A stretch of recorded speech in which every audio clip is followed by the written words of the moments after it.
Christmas Eve, 1914. Men who have spent months trying to kill each other are, walking toward one another across no man's land. This is not a story about weakness.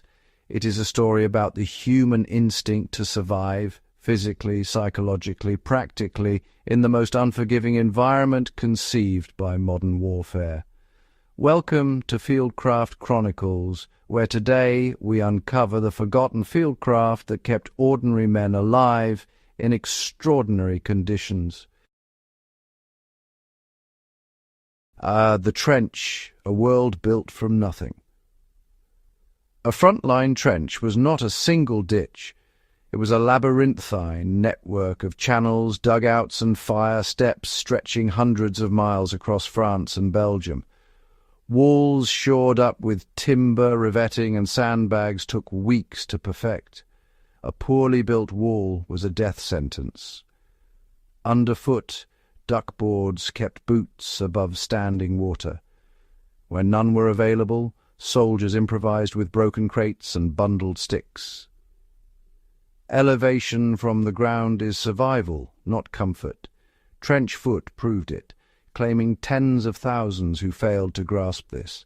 Survivors rotated dry socks daily, rubbed whale oil into their feet, and slept with boots off despite the cold.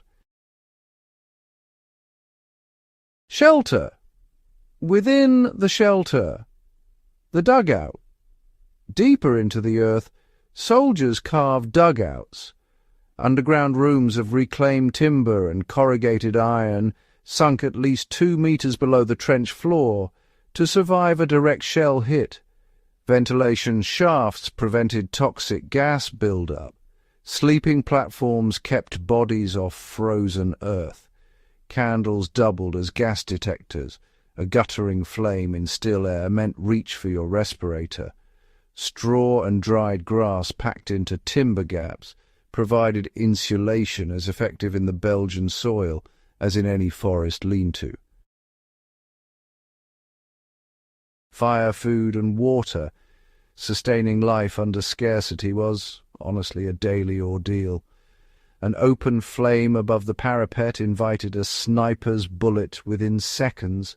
The solution was the Tommy cooker, a sealed tin of solidified paraffin producing almost no visible flame. And really it's the direct ancestor of the modern Esbit stove.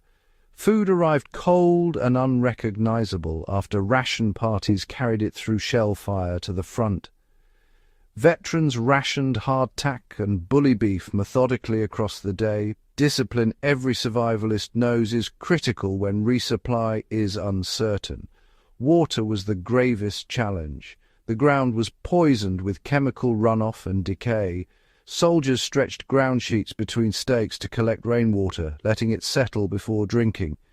Patient, precise, essential. Camouflage, concealment and reading the land, these were without a doubt matters of life and death. Snipers, many former gamekeepers and hunters, elevated concealment to an art form. German marksmen embedded loophole plates into trench parapets, disguised with mud and debris, eliminating the contrast, shine and movement the human eye seeks. Ghillie suits woven from local grasses, and Hessian broke the human silhouette entirely. The lesson is timeless. Match your concealment to your environment. What hides a man in forest exposes him on open chalk downland. Understanding your landscape is not military doctrine. It is the foundation of survival. The lesson that endures is, something we should all remember. When the guns fell silent in 1918, the men who walked out carried survival knowledge no manual had codified.